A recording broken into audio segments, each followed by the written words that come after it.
Will all great Neptune's oceans wash this blood from my hands? No. This my hand will rather the multitudinous seas and Carnadine, making the green one red.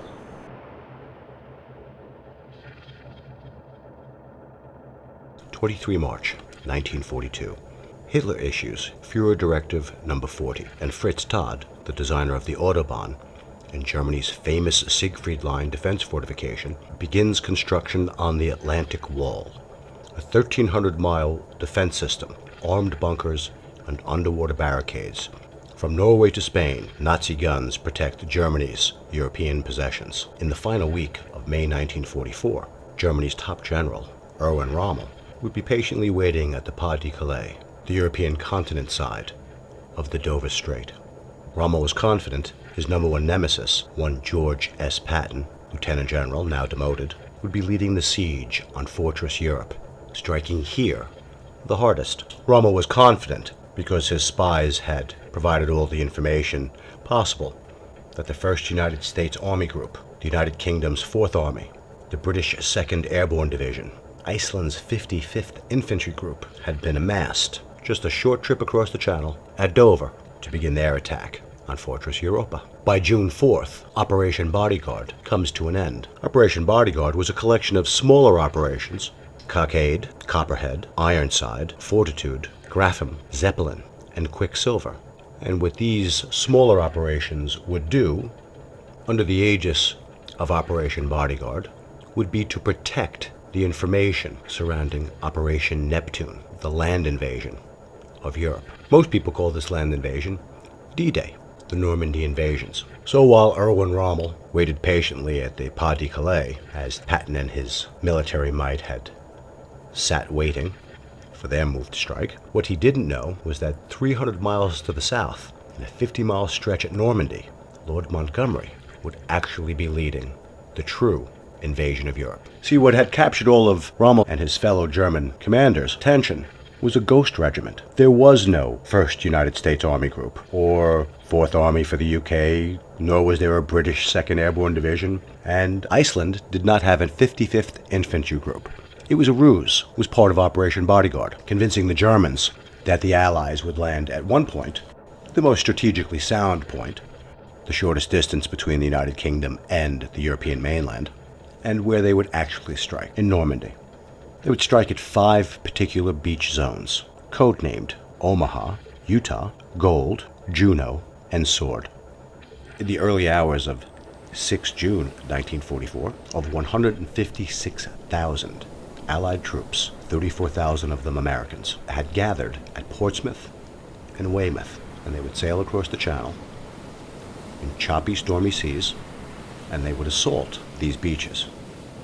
Now, these beaches were not necessarily defended directly by Rommel and the top generals, but they were still directed by crack Nazi troops. And as the Americans landed at Omaha and Utah, they would engage the Nazi 5th Panzer Army, the 21st Panzer Division, the 7th Army, and the 709th Static Division. These Germans were armed with the brand new technology known as the M642 machine gun. The M642 machine gun could cycle through rounds almost 3 times quicker than the top machine guns that the Americans and the British and their Canadian and Australian allies were carrying.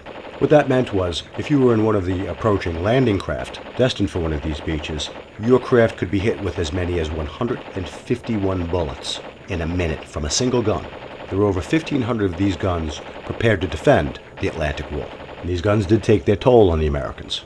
Operation Point Blank would be an aerial bombardment of the German placements, which would clear the beach. Unfortunately, weather was not on the Allied side, and the bombardment was not as efficient as had been initially planned. And such is the fate of many military missions.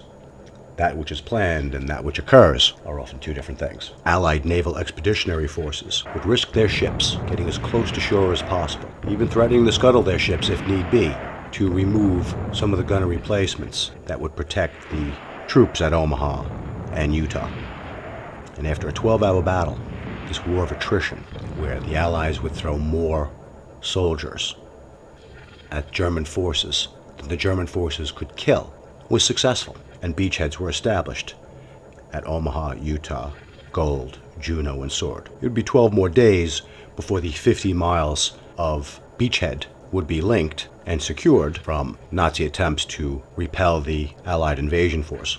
And they would not succeed. In the following weeks, by the end of August 1944, over 2 million Allied personnel would cross the very same channel and staging area at Normandy and would begin the eastward march into Europe and towards Berlin. Rommel was fooled by Operation Bodyguard, and George Patton would not take any part in the Operation Overlord or Operation Neptune strategy. He was a ruse. He was a threat.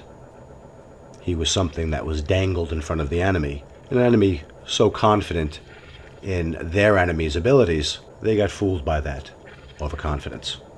And our grandfathers and our fathers marched across Europe and freed tens of millions of people, crushed morally and spiritually by the boot of fascism, National Socialism, National Democratic Socialism.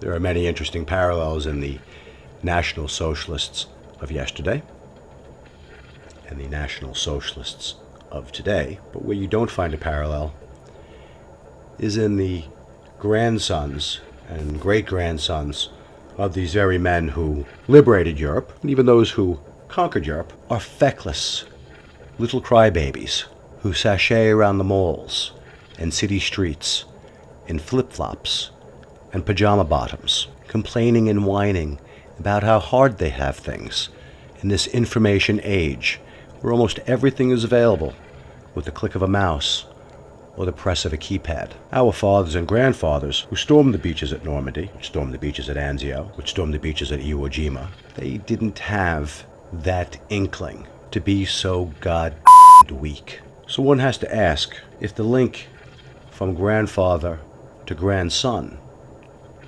is the son, or if the link from great-grandfather to great-grandson is the son and the grandson.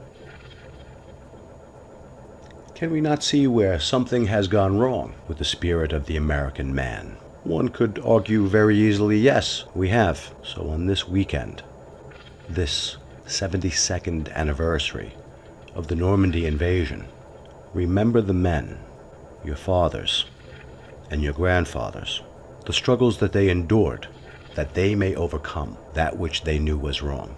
These men didn't complain at dinner tables. These men didn't whine in movie theaters. These men didn't wear their emotions on their sleeve. These men came home from doing their duty, probably the hardest thing that any man or woman could do, fight your fellow man in a theater of combat. And what these individuals did was they went right back to work. They went right back to school as teachers. They went right back to the factories that had formerly employed them. They went right back to those mills. They went right back to the farms. They went right back to work.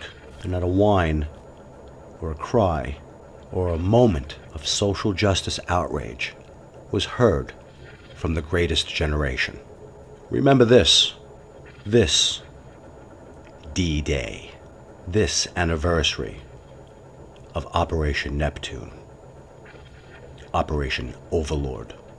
Remember as we see the dwindling numbers of survivors of this conflict on both sides, the enemy and our heroic fathers and grandfathers and uncles. And as the numbers of these World War II veterans slowly diminishes to the attrition of time, what Germany could not take from us, time will take from us.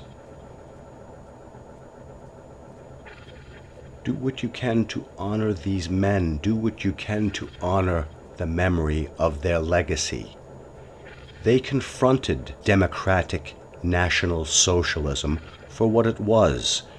It was a means to enslave a people. Democratic National Socialists like Adolf Hitler and Democratic National Socialists like Bernie Sanders say the exact same things with different accents. And then if you really want to be tickled, you just look at how Bernie Sanders is always comparing his ideal society to that of the Aryan Nordic people in Norway or Sweden or some other blonde, blue-eyed, homogeneous population, you begin to hear the collective marching of hobnail boots down streets of Europe and through streets of America. Will you allow this in your life? Will you forget your grandfather's sacrifice? Will you ignore your father's struggle? Did what your uncles do in the war mean nothing? Then you fight when you see the same type of tyranny that engulfed their world attempt to engulf ours. 72 years ago, D-Day, for the tyranny of National Socialism. From here forward, let every day be the D-Day for National Socialism and any and all who promote it.